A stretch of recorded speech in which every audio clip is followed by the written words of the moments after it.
প্রধানমন্ত্রী তারেক রহমান আসছেন চট্টগ্রামের হাটহাজারী মাদ্রাসায়ও। আর এই উপলক্ষে হাটহাজারী মাদ্রাসা সেজেছে একেবারে সুন্দর সাজে। আপনারা দেখতে পাচ্ছেন হাটহাজারী মাদ্রাসার অভ্যন্তরীণ এলাকা। আর এদিকে রয়েছেন হাটহাজারী মাদ্রাসার আল্লামা মুফতি জসিমউদ্দিন। তিনি হাটহাজারী মাদ্রাসায় প্রধানমন্ত্রীর আগমন উপলক্ষে যে প্রস্তুতি কমিটি আছে সে কমিটির আহ্বায়ক। আমরা সরাসরি হুজুরকে একটু যুক্ত করতে চাই। তারেক রহমান প্রধানমন্ত্রী তিনি হাটহাজারীতে আসছেন এবং হাটহাজারীর সাংসদ ও প্রতিমন্ত্রী ব্যারিস্টার মীর মোহাম্মদ হেলাল উদ্দিন এখানকার সার্বিক বিষয়ে তিনি তত্ত্বাবধানে রয়েছেন। আপনি এখানে যে কমিটিটি গ্রহণ করা আছে তার আহ্বায়ক হিসেবে আছেন। মাদ্রাসা যে প্রধানমন্ত্রী আসছেন আপনাদের কি বিশেষ কোনো কিছু আছে কিনা বা কি চলছে সার্বিক বিষয়ে একটু আমাদেরকে বলবেন। আমরা তো প্রথম নম্বর কথা হইল হাদিস শরীফের মধ্যে আছে আমাদের নবী হযরতে মুহাম্মদুর রাসূলুল্লাহ সাল্লাল্লাহু আলাইহি ওয়াসাল্লাম ইরশাদ করছেন, মান আমানা বিল্লাহি ওয়াল ইয়াউমিল আখির ফালিয়াকুম যায়ফা।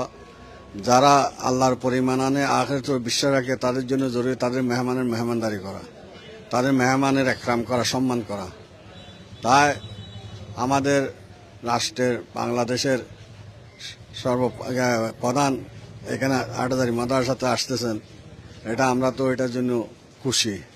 এবং আমাদের মাননীয় মন্ত্রী মীর হেলাল উদ্দিন সাহেব উনি আসছেন এবং আমাদেরকে নিয়ে বসছেন, যেভাবে ব্যবস্থাপনার প্রয়োজন আমরা সেগুলোকে ব্যবস্থা করার জন্য আমরা চেষ্টা করতেছি।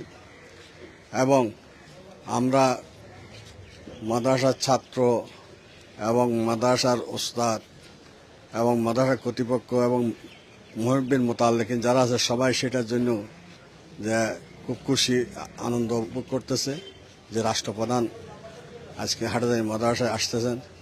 এর পূর্বে আমাদের মরহুম প্রেসিডেন্ট জিয়াউর রহমান সাহেব ওনার আব্বা পিতাও আসছিলেন, আরও বিভিন্ন রাষ্ট্রপ্রধানরা আসছিলেন। তাই এখন উনি আসতেছেন সেই ওনাদের এবং রাষ্ট্রপ্রধানদের যারা পূর্বসূরি ছিলেন ওনাদের মতো উনিও আজকে হাটহাজারী মাদ্রাসাকে কওমি মাদ্রাসা, যেটা সমস্ত কওমি মাদ্রাসার প্রধান কেন্দ্র এবং যেখান থেকে পুরো বাংলাদেশে আদর্শবান নাগরিক তৈরি হইয়া কোরআন, হাদিস, ফিকহ এবং জনসেবা ইত্যাদি সর্বস্তরের শান্তি শৃঙ্খলা বজায় রাখার মানুষ গড়ার